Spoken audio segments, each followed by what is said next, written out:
Vamos então continuar com a cefalometria. Vamos dar agora a discrepância cefalométrica inferior e superior. Eu vou partilhar a tela e vamos então falar agora sobre discrepância cefalométrica.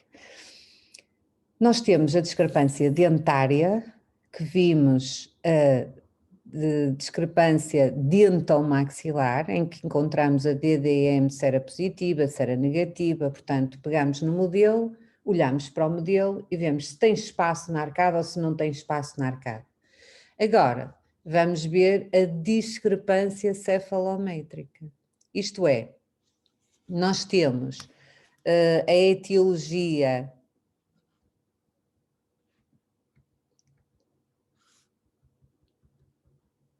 Desculpem só um bocadinho aqui. Isto aqui, ok, é mesmo isso.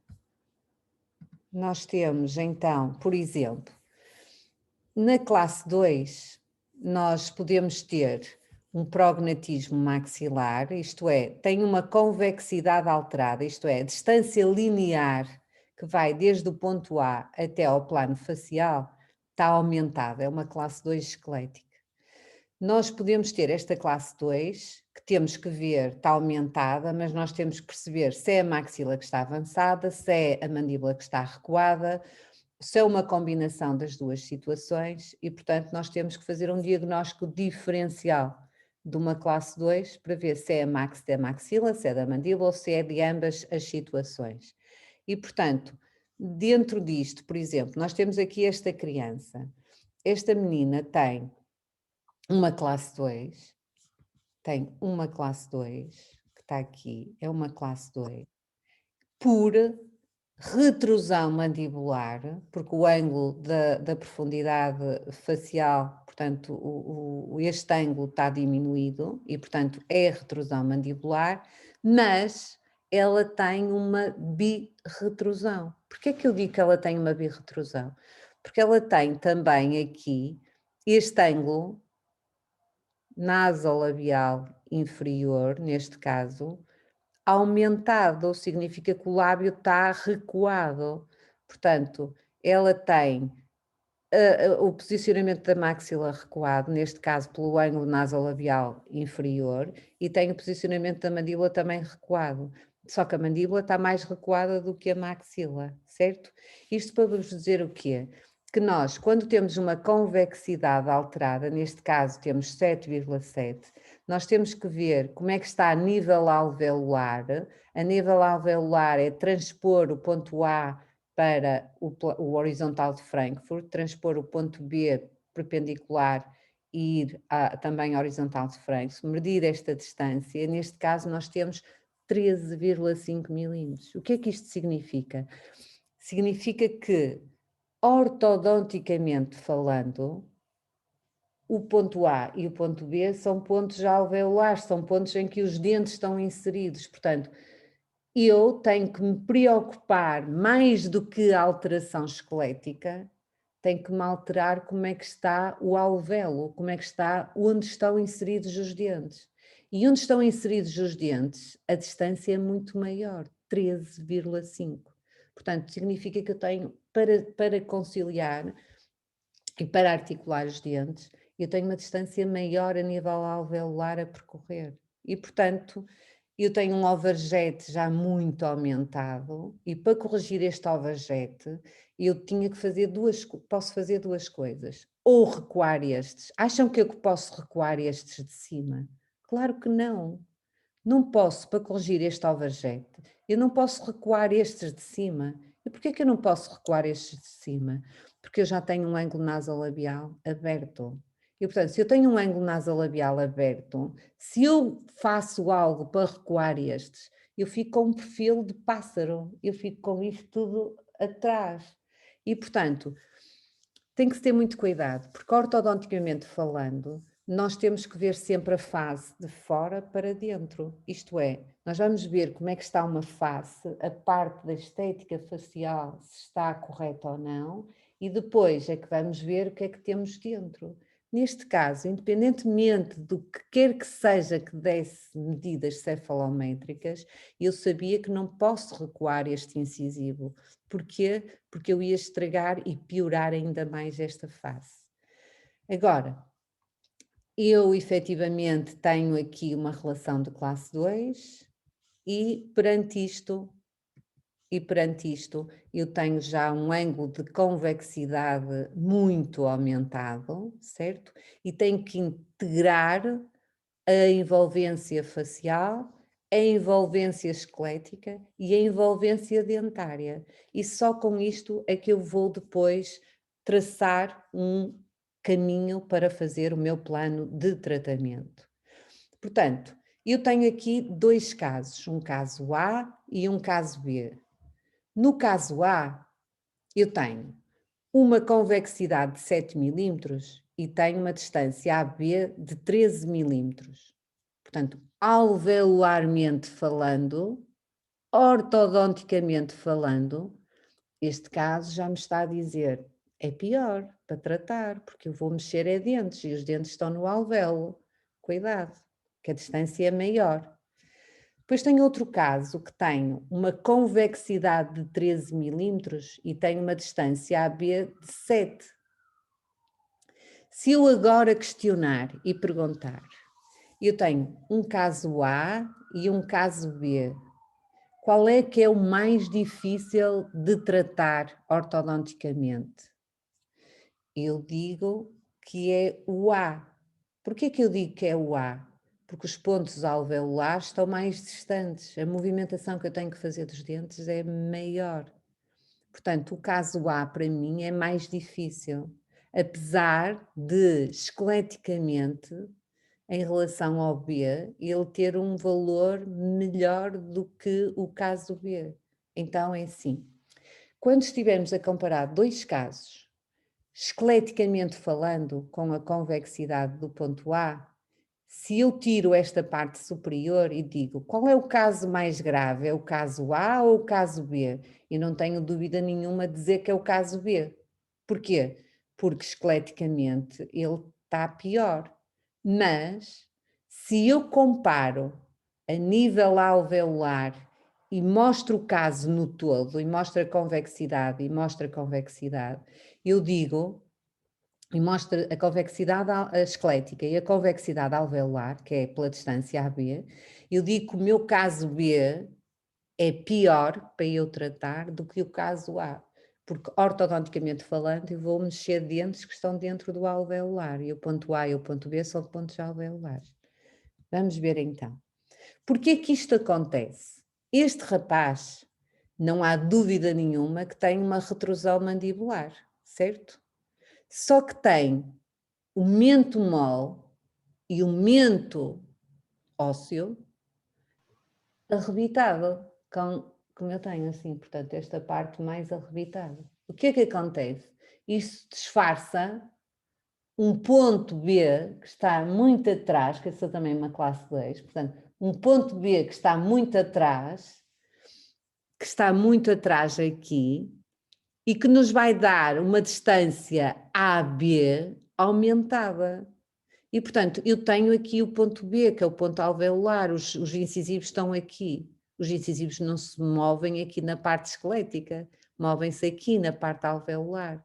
E, portanto, este caso, se eu tenho uma distância AB que piora em relação à convexidade do ponto A, ortodonticamente falando, para mim, tem pior prognóstico.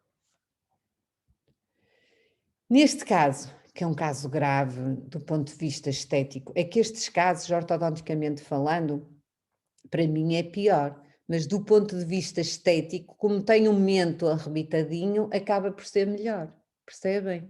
Porquê? Porque disfarça a retrusão mandibular, porque tem o pogónio que disfarça. Agora, estes casos em que nós temos, estão a ver, uma convexidade de 7. Porquê? Não tem mento cutâneo. Olhem aqui, é raso, não tem mento cutâneo. O ponto B está à frente do pogónio, que não é normal. Então, do ponto de vista estético, estamos mal, não temos mento. Mas, ortodonticamente falando, certo? Ortodonticamente falando, a distância AB reduz. Portanto, há osso para movimentar em termos dos dentes, mas esteticamente falando, estamos pior. Do ponto de vista esquelético, estamos pior. Porquê? Porque aqui não há mento, está ali atrás. Estão a perceber? Portanto, uma coisa é a parte esquelética, outra coisa é a parte alveolar. Para a ortodontia, interessa-nos muito ver como é que estão os pontos alveolares, que é onde eu vou mexer os dentes. Então, olhem aqui, eu, esqueleticamente falando, aqui o mento, esteticamente falando, o mento é arrebitado, mas olhem onde está o ponto B, está muito atrás. Então, para este alvarjete, eu aqui não tenho margem, porque este dente precisa de vir para a frente para corrigir este alvarjete, que eu já tenho aqui um ângulo nasolabial, e cuidado, porque não há osso aqui. E se eu tento puxar estes dentes para a frente, num instantinho fico com uma recessão gengival. Estão a entender? Portanto, nós temos que perceber toda uma dinâmica envolvente da parte esquelética e o incisivo inferior, ortodonticamente falando, é o dente que nos vai dar logo à partida e que nós temos que nos preocupar em posicionar logo à partida, que é o dente que está ali mais desemparado, que está está entre uma cortical anterior e uma cortical posterior, tem aqui osso e está dependente do osso que tiver aqui para eu movimentá-lo, certo? Ortodonticamente. Então, a primeira coisa que nós temos que planear é como é que vai ficar este incisivo para ter maior estabilidade. E, portanto, nesse sentido, nós vamos ver agora a discrepância cefalométrica, isto é, o meu incisivo tem que estar estável para eu depois articular o resto dos dentes e articular e ver o que é que eu tenho que fazer. E, portanto, nesse sentido, eu sei, e para a discrepância cefalométrica, a minha medida de referência é 1 milímetro, isto é, eu sei que se o incisivo, e não olhamos já ao desvio padrão, certo? Aqui. Para a discrepância cefalométrica, eu sei que se eu tiver o meu incisivo inferior à frente da linha A para se ele estiver 1 milímetro à frente, mais 1, porque se ele estiver à frente é mais 1, eu digo que tenho uma discrepância cefalométrica nula. Não tenho discrepância cefalométrica. O incisivo inferior está bem posicionado, certo? Então, a minha discrepância cefalométrica inferior, se o incisivo estiver a mais 1, é 0. Então, a norma para vermos a discrepância cefalométrica é sempre o mais 1, certo? E eu aqui tenho o incisivo inferior a mais 1, é 0. Discrepância cefalométrica 0. E eu aqui tenho o incisivo inferior muito mais à frente do que o mais 1. Por exemplo, tenho a mais 5.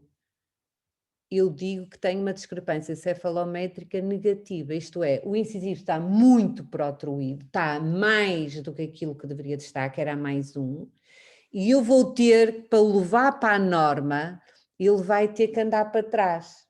Se ele anda para trás, a discrepância cefalométrica é negativa. Porquê? Se ele anda para trás, vai consumir espaço na arcada. Se consome espaço na arcada, significa que eu tenho uma discrepância negativa, certo? Portanto, e põe-se um valor menos. Se, pelo contrário, o incisivo inferior está atrás da linha APO, que é o meu plano dentário, segundo Rickert, certo? Então, se ele está atrás, a protrusão é negativa. Se ele anda para a frente para chegar ao mais 1, ganha espaço na arcada. Se eu tenho um incisivo assim, se eu tenho uma circunferência aqui e se ponho numa circunferência maior, eu ganho espaço, porque projeto. Se eu tenho um incisivo aqui, se eu recuo, eu perco espaço, certo? Então, se eu, para posicionar o incisivo que já está protruído, muito protruído, a mais do que aquilo que deveria de estar, que era o mais um. Se eu recuo, eu tenho uma discrepância cefalométrica negativa. Se eu projeto, se eu tenho que o projetar, eu ganho espaço na arcada e é mais. Então, vamos lá ver então. Isto aqui, estes esquemas que estão no Gregoret e que eu aconselho vocês a irem ver e verem direitinho esta aula, certo? Então é assim. Se eu tenho um incisivo inferior atrás da linha APO, quanto é que eu tenho? Tenho uma protrusão negativa. Quanto é que ele está atrás? Isto é a linha APO. Esta linha que veem aqui é esta linha APO, certo? Isto é uma representação sagital, isto é uma representação coronal, portanto, transversal, certo? Esta linha é esta linha. Eu aqui tenho o incisivo inferior a quanto em relação à linha APO? 1, 2, menos 2 milímetros, tá? Então, eu tenho uma protrusão do incisivo inferior negativa. Quanto? Menos 2. Quanto é que ele deveria de estar em relação à linha APO? A mais 1. Quanto é que ele tem que andar para a frente? Tem que andar. Ele está a menos 2, 2 mais 1, 3. Ele tem que andar 3 milímetros para a frente, certo? Se ele anda para a frente, é mais ou menos? É mais. E eu vou ganhar espaço na arcada. Então, a minha discrepância cefalométrica inferior é mais 6. Significa que eu tenho os meus incisivos cá atrás, certo? E posso-os projetar para a frente, que eles ganham mais 6 milímetros na arcada, e eu, dessa forma, consigo nivelar estes dentes. Porquê? Porque nos modelos eu vou ver que tem uma DDM negativa. O que é que significa a discrepância dentária? É aquela análise de modelos que vocês fizeram. Vocês chegaram aqui e viram que têm 6 milímetros de discrepância da DDM, tem menos 6, portanto tem um apinhamento dos incisivos. E depois vamos ver, uma coisa é a cefalometria, que é a posição do incisivo em relação à linha APO. Outra coisa é a DDM, que é medir o espaço que falta. Mas aqui eles estão apinhados, mas o incisivo está atrás em relação àquilo que deveria cefalometricamente. E isto significa que eu vou projetar estes meus incisivos para a norma, e como tenho, ao projetá-los para mais 1, como eu tenho uma discrepância cefalométrica de mais 6 e tenho uma discrepância dentária de menos, porque eles estão apinhados, significa que uma vai compensar a outra. Então eu tenho uma discrepância, uma compensação total. Isto é, a discrepância dentária, que é negativa, que é 6 milímetros, vai ser compensada pela discrepância cefalométrica, que é mais 6. Eu vou pegar num arco, vou nivelar estes incisivos, vou pô-los na norma e fica tudo bem. Eu tenho uma compensação total. A seguir, tenho outra situação. A protrusão dos incisivos inferiores está a mais 3. Significa que ele está mais 2 à frente do que aquilo que deveria de estar, que era, ele deveria de estar a mais 1. Quanto é que ele tem que recuar para ficar à norma? 2 milímetros, porque ele tem que estar a mais 1 e ele está a mais 3. Então, se ele tem que recuar 2, se recua, vai consumir espaço na arcada. É menos 4.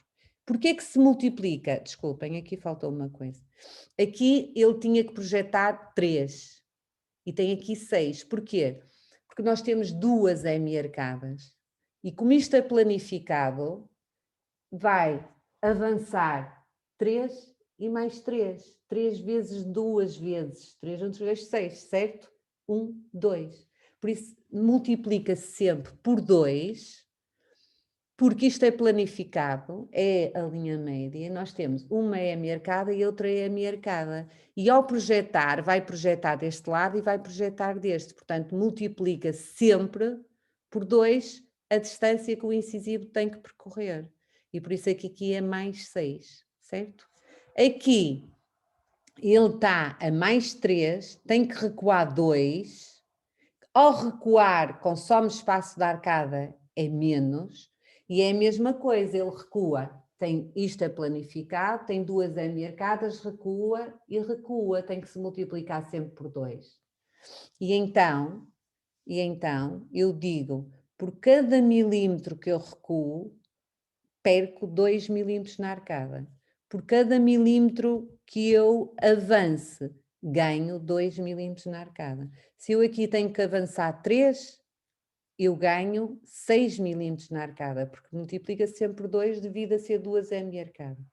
Se eu, pelo contrário, tenho aqui já o incisivo inferior a mais 3, portanto significa que ele está a mais 2 em relação àquilo que é norma, que é o mais 1, significa que eu vou recuar, perco por cada milímetro que eu recuo, perco 2 milímetros na arcada. E então significa que eu vou perder menos 4 milímetros. Eu tenho uma discrepância cefalométrica de menos 4 milímetros. E agora? Eu tenho espaços na arcada. Eu fui somar estes diastemas e deu-me mais 4 milímetros. Mais 4 milímetros, que é uma DDM positiva. Então, eu tenho mais 4 milímetros na arcada, mas os incisivos estão muito para a frente, eu tenho que os recuar. Ao recuar estes incisivos, eu vou perder espaço na arcada. Então, eles estão avançados, certo? Portanto, tem uma discrepância cefalométrica positiva, mas eles têm espaços, eu tenho uma DDM positiva. Então, eu neste caso vou recuar estes dentes para a norma, certo? E vou fechar estes espaços e fico uma compensação total, porque eles já estão projetados, eu levo-os para a norma, perco 4 milímetros na arcada, eles aqui têm os 4 milímetros que são o diastemas, ele vai ficar na norma e eu tenho uma discrepância total. A discrepância total é DDM mais a discrepância cefalométrica. Portanto, vocês só podem fazer a discrepância total se nós vos dermos a DDM, tá? Portanto, é uma compensação total, neste caso por excesso de espaço e por projeção dos incisivos. E agora, uma compensação parcial. Reparem, nós temos então uma DDM negativa e falta espaço quanto? Menos 6. Menos 6 milímetros. Aqui, pela DDM, nós vimos que falta aqui espaço, falta aqui espaço, falta aqui. Faltam 6 milímetros na arcada. E a protrusão do incisivo inferior está a 0. Isto é, está sobre a linha APO. Quanto é que ele deveria de estar? A mais 1. Quanto é que eu tenho que avançar para chegar a mais 1? 1 milímetro. 1 milímetro mais 1 milímetro. 1 vezes 2, 2. Mais 2. Significa que eu, ao projetar este incisivo para ele chegar à norma, eu ganho 2 milímetros na arcada. Mas eu tenho um apinhamento de menos 6, que é mais do que a discrepância cefalométrica. Então a minha discrepância total ainda é negativa, menos 4. Significa que ainda me faltam 4 milímetros na arcada para eu nivelar estes incisivos e ficar na norma. E, portanto, se me faltam 4 milímetros na arcada, eu tenho que pensar o que é que eu vou fazer em termos de planeamento. O que é que eu posso fazer em termos de planeamento para compensar estes 4 milímetros? Ou eu vejo que tenho osso aqui a nível da sínfise, e o que é que eu posso fazer para compensar estes 4 milímetros? Em vez de deixar o incisivo a mais 1, deixo a mais 4. Porquê? Porque eu tenho uma DDM de menos 6, se eu projetar aqui, em vez de projetar mais 1, projetar para mais 3, eu ganho logo 6 milímetros na arcada. Fico com discrepância cefalométrica, certo? Mas compenso a minha DDM. e se do ponto de vista periodontal for possível, e se for um objetivo meu de tratamento, eu faço uma compensação a esta situação, que se eu colocasse o incisivo inferior na norma, eu apenas tinha uma compensação parcial. E para eu ter uma compensação total, eu não posso deixar o meu incisivo na norma, teria que projetar. E se disser assim, mas não dá, porque eu já tenho tendência à recessão e não posso projetar mais estes incisivos, senão fico com mais recessão e não é o meu objetivo de tratamento. O que é que eu tenho que fazer? Posso puxar estes para trás, um a um, ou posso fazer um bocadinho de IPR. O que é IPR? É desgaste interproximal.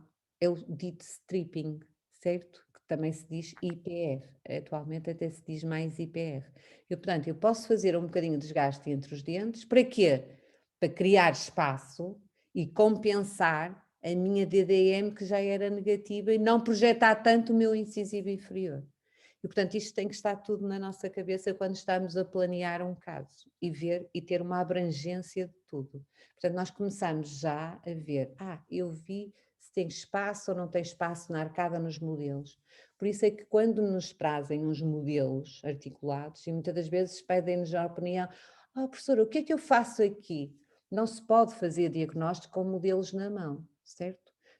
Só com modelos. Nós temos que ter uma face com uma integração desses modelos nessa face e temos que ter uma cefalometria. Através da face, eu olho para uma face, já consigo perceber se é uma classe 2, se tem um alvéolo bom, se não tem, na análise intraoral. Portanto, a minha abrangência em termos de conhecimento e dizer logo o que é que se passa, já está maturada, certo? A vossa não.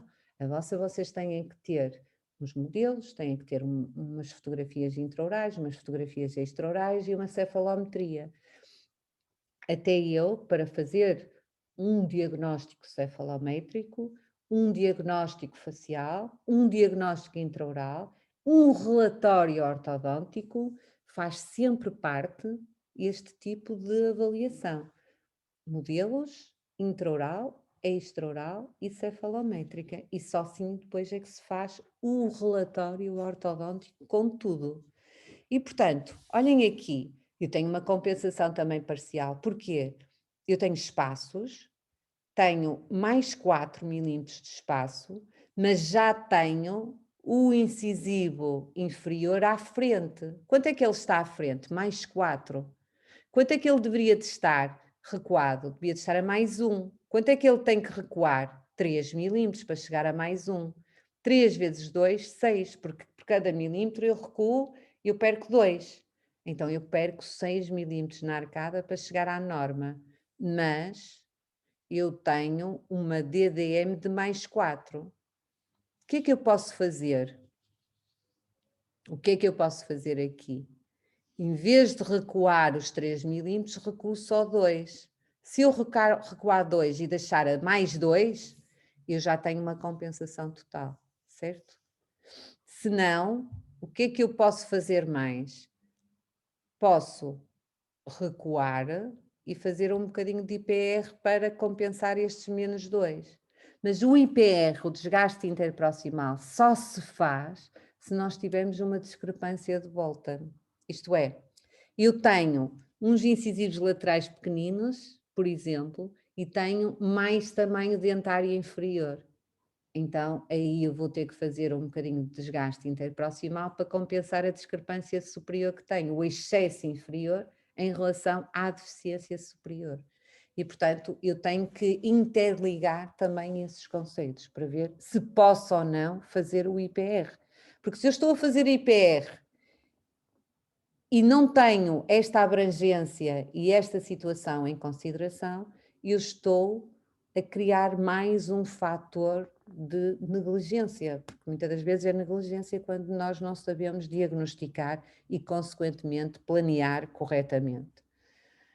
Então, e aqui tenho ainda mais grave, é que nos outros eu tinha aqui um incisivo protruído e ele recuava, perdia espaço, mas tinha aqui apinhado, ai não, aqui é a potenciação, desculpem, é aqui. Portanto, aqui era uma compensação parcial. Eu tinha espaços aqui, positivo, e aqui tinha negativo, certo? Porque tinha que recuar. Mas aqui eu tenho uma potenciação, isto é, os meus incisivos estão apinhados, DDM negativa, mas também estão muito protruídos. Quanto? Tenho mais 5. A quanto é que eles deveriam de estar? A mais 1. Quanto é que eu tenho que recuar? 4 milímetros. Se recuo, 4 vezes 2, porque são 2 hemiarcadas, 4 vezes 2, 8 milímetros. Mas eu já tenho os incisivos apinhados. Portanto, eu ao recuar ainda vou consumir mais espaço. Quanto? Menos 6, menos 8, menos 14 milímetros. Menos 14 milímetros é o espaço correspondente a 2 pré-molares, porque cada pré-molar mede mais ou menos 7 milímetros. 7 mais 7. Quando é uma potenciação com a ordem destes valores, o que é que eu tinha que fazer? Ou puxar estes todos muito para trás, ou então, e às vezes não é possível, ou então tenho que fazer a extração de 2 pré-molares para me dar um posicionamento do incisivo correto, estabilizar o incisivo inferior, porque não está estável, porque está muito protruído, e ao mesmo tempo nivelar estes dentes e eles deixá-los na norma. E aqui, outra potenciação. O que é que eu tenho? Tenho diastemas já, de quanto? Mais 2. Mas os incisivos estão atrás da linha APO. Eles estão atrás. Quanto? Menos 1. Quanto é que eu tenho que andar para chegar à norma? Mais 2. Mais 2 vezes 2, porque é 2 hemiarcadas, dá-me mais 4. Então, só que eu já tenho diastemas. Se eu já tenho diastemas, ao projetar estes dentes para a norma, vai-me ficar num arco maior, ainda mais diastemas me vai dar. E vou ficar com uma discrepância total de mais 6. Se eu projetasse estes dentes para a norma, eu ia ficar com mais diastemas e ao potenciar este problema, ficava com mais 6. Então, o que é que eu tenho que fazer? Ou fecho estes diastemas e recuo ainda mais este incisivo, deixando-o a menos 2, e então já compenso estes diastemas, ou projeto este, deixo a menos 1 e projeto estes dentes de trás, ou quero colocar na norma, ainda tenho que projetar mais estes dentes de trás, tenho que os mesializar para fechar os diastemas, certo? Portanto, é um conjunto de situações que vocês vão ter que saber o que é uma potenciação, o que é uma compensação total, uma compensação parcial, negativa, positiva, e saber que a DDM é uma coisa, vista nos modelos, e depois temos a discrepância cefalométrica, porque podemos ter no modelo espaços, mas não sabemos em relação à base esquelética da linha APO, não sabemos a posição que ele está. Podemos ter diastemas e eles estarem à frente, podemos ter diastemas e eles estarem atrás, certo? Isto é conjugação com a base esquelética e que é fundamental para vermos a discrepância total, porque é esta discrepância total que vai ser objeto para o nosso diagnóstico e o plano de tratamento. Então, existem vários procedimentos para criar espaço. Olhem aqui, eu já vos disse, protrusão. Por cada milímetro que eu protrua, ganho 2 milímetros na arcada, porque temos 2 hemiarcadas. Verticalização dos molares. Se eles estão assim, inclinados, com um tipo mesial, se eu verticalizar, eu vou ganhar espaço também, daqui para aqui. A expansão lateral ou verticalização do setor lateral. Aqui. Se eu tenho os dentes que estão assim inclinados para dentro, se eu os verticalizo e se os expando, eu também vou ganhar espaço e vamos ver quanto. Ou posso fazer o DTPR, o stripping, o desgaste interproximal. E isto também tem várias temos que ter atenção a vários pormenores para ver se é possível ou não fazer este IPR, este desgaste. Vamos já ver a seguir. E depois, quando já nada resulta, isto não resulta, isto não resulta, isto não resulta, isto não resulta, não é? Temos que fazer extrações. É o último recurso, certo? Podemos fazer distalização, podemos fazer expansão, podemos fazer protrusão. Nada disto funciona. Não dá, não dá. Diagnóstico e plano de tratamento, nós vemos que não dá. Então, em último recurso, fazemos extrações. Então, vamos ver passo a passo estes. Se eu tenho um incisivo inferior, certo? Que pode ser protruído, por cada milímetro que eu protrua, eu ganho 2 na arcada. Porquê? Porque temos uma hemiarcada direita e uma hemiarcada esquerda. E isto é planificado, que estamos a ver a cefalometria planificada. Portanto, eu tenho que multiplicar por 2, certo? Por cada milímetro de protrusão, eu ganho 2 milímetros na arcada. Por cada milímetro de retrusão, eu perco 2 milímetros na arcada. Depois temos os fatores da protrusão, temos os fatores que limitam os movimentos dos incisivos, certo? Quais são esses fatores? Temos funcionais, musculares, um braquifacial admite dentes mais protruídos. O ângulo nasolabial num braquifacial, por norma, é fechado, admite dentes mais protruídos. Porquê?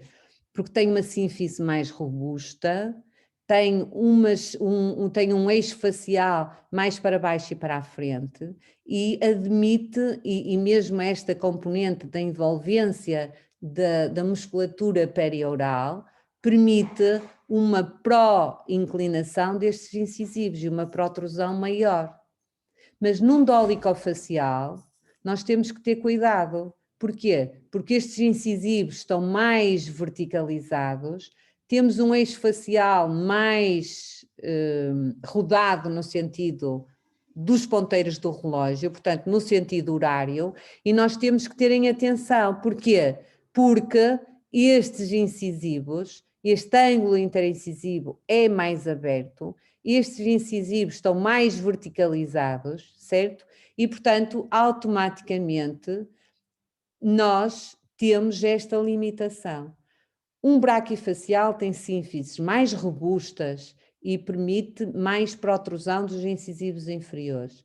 Um dolicofacial com sínfises mais débeis, mais estreitas, automaticamente nós temos que ter em atenção que o incisivo tem que estar mais retruído, portanto não admite dentes incisivos inferiores tão protruídos. Por norma estão mais verticalizados. Então, e depois temos também os fatores que limitam o movimento dos incisivos inferiores, são os fatores cefalométricos, isto é, fatores cefalométricos para a colocação do incisivo inferior. Já vimos, nós temos o IMPA, que é um ângulo estudado primeiro por Downes e depois por Tweed, certo? E este ângulo, mais importante do que a inclinação do incisivo inferior, que é de Ricketts, é este ângulo. Para nós é muito importante sabermos, porque se nós termos já este ângulo aumentado, significa que o incisivo já está muito, muito inclinado. E, portanto, quanto mais inclinação ele estiver, o normal é 90 graus. Se ele estiver já a 100, 110, já está muito inclinado, está instável. E, portanto, temos que ter uma limitação porque não podemos projetá-lo mais. Depois temos os fatores periodontais. As tábuas alveolares muito delgadas são fator limitativo da protrusão do setor anterior. Porque se eu aqui estão a ver, a convexidade até deu um valor menor, mas olhem onde está o ponto B, eu não tenho osso aqui. Então tenho que ter cuidado, porque eu não posso, tenho uma limitação para a movimentação dos incisivos. Porquê? Porque temos aqui um ponto B com pouco osso e, portanto, temos uma limitação. É os fatores periodontais. Então, depois temos a verticalização do molar, que é este 2. Esta verticalização do molar, nós temos que saber que ganha de 0 a 1 milímetro por cada lado, certo? Se há um excesso de verticalização, reparem, se nós verticalizarmos os molares, olhem esta cúspide que está aqui, ela sobe e pode dar prematuridades. e, portanto, temos que saber controlar muito bem isto. Portanto, se excesso de verticalização leva a uma elevação das cúspides mesiais, gerando interferências no setor posterior. Portanto, o verticalizar é uma coisa, o hipercorrigir é outra, que pode dar este excesso das cúspides mesiais dos molares inferiores.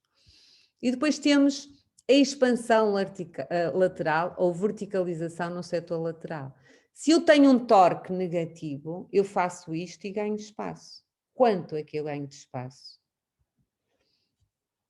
Por cada milímetro de expansão que eu faça, eu ganho 1,75 na arcada. Porquê? Porque 1 milímetro de expansão que eu faça, eu ganho 1 milímetro ao nível dos caninos, porque a geometria dos arcos, certo? A nível anterior, a envolvência esquelética deles, se eu faço 1 milímetro de expansão, eu ganho 1 milímetro a nível dos caninos, ganho 0,5 a nível dos pré-molares e ganho 0,25 a nível dos molares. Isto dá-me um total de 0,75.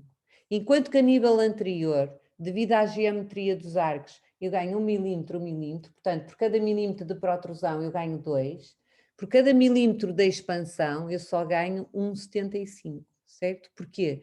Porque a expansão a nível dos molares é menor, a nível dos pré-molares é um bocadinho mais do que nos molares, mas é menor do que nos caninos. Nos caninos é 1. Pré-molares é meio e molares é 1/4, certo? Portanto, por isso é que por cada milímetro eu só ganho 1,75. E no desgaste interproximal, é o dito IPR, interproximal, o desgaste interproximal, portanto, e também o dito stripping. Reparem, nós podemos ganhar até 2 milímetros de espaço na arcada, ou até às vezes ainda mais. Requer uma avaliação anatómica dos dentes e dos seus tecidos de suporte. Agora reparem, se eu tenho dentes grandes e triangulares, eu tenho o osso interproximal. Então eu posso fazer aqui mais desgaste, vai juntar estes dois e eu tenho o osso. Agora, se eu tenho já dentes já triangulares, estreitos e triangulares, e que o ponto de contacto, quanto mais retangulares são os dentes, mais apical é o ponto de contacto, menos espaço interradicular eu tenho. Se eu faço aqui desgaste, eu vou colapsar, vou encostar as duas raízes. Isso não é bom periodontalmente, certo? Então, eu aqui, quanto mais oclusal eu tenho os pontos de contacto e mais triangulares são os dentes, maior a distância interradicular, maior osso alveolar interradicular e mais desgaste interproximal eu posso fazer. Isto é uma boa pergunta de teste. Quando eu tenho dentes estreitos, retangulares, contactos, por isso os contactos, os contactos interproximais são mais apicais, menos osso alveolar. Não posso fazer desgaste interproximal. E, portanto, o desgaste interproximal tem que ser sempre tido em conta as discrepâncias de Bolton. Porque se eu tenho, certo, discrepância de Bolton, eu posso fazer desgaste na arcada que tem excesso. Agora, se eu tenho já uma proporção, cuidado, porque senão depois estou a ganhar uma desproporção. Estou a tentar resolver um problema à custa de piorar outro, certo? E, portanto, eu tenho um antes e um depois que vai depender desta harmonia da discrepância de Bolton para eu fazer desgaste ou não, certo? Então, e as extrações? O que diz, eu já esgotei tudo, já fiz expansão, protrusão, desgaste interproximal e ainda tenho 4 milímetros. Portanto, eu posso resolver sem extrações. Como? Projetando um bocadinho mais o meu incisivo, fazendo um bocadinho mais de distalização, fazendo mais um bocadinho de expansão e conseguir resolver o meu problema. Se já esgotei tudo e tenho 5 a 8 milímetros, Atenção, que às vezes já temos que considerar as extrações. Se depois de tudo eu tenho 9 ou 10 milímetros de discrepância, aí eu tenho que fazer extrações. Porquê? Porque o biologicamente possível já foi ultrapassado, porque eu já esgotei as outras possibilidades todas e 9 a 10 milímetros já é muito. Então, eu tenho sempre que ver a discrepância dentária, tenho que descrever a discrepância cefalométrica, tenho que ver o biótipo facial, se dá para eu projetar mais ou não, no braquifacial dá para eu projetar mais, no dolicofacial não, o braquifacial tem musculatura mais forte, tem osso mais consistente, se calhar dá para eu fazer mais um bocadinho de expansão, tenho que fazer um estudo gnatológico para ver como é que estão os côndilos, tenho que ver a morfologia dentária para ver se dá para fazer mais stripping. Eu posso fazer, eu tenho proporção, mas se tiver dentes grandes, eu faço desgaste em cima e desgaste em baixo e continuo com a proporção. Mas para isso eu tenho que ter dentes grandes, para poder fazer o desgaste. Eu tenho que ver o perfil mole, eu mesmo tendo dentes grandes, e se eu tiver um ângulo nasolabial aberto, eu não posso recuar o incisivo, senão eu fico com um perfil de pássaro. Eu tenho que ver o crescimento, se há crescimento, se não há crescimento.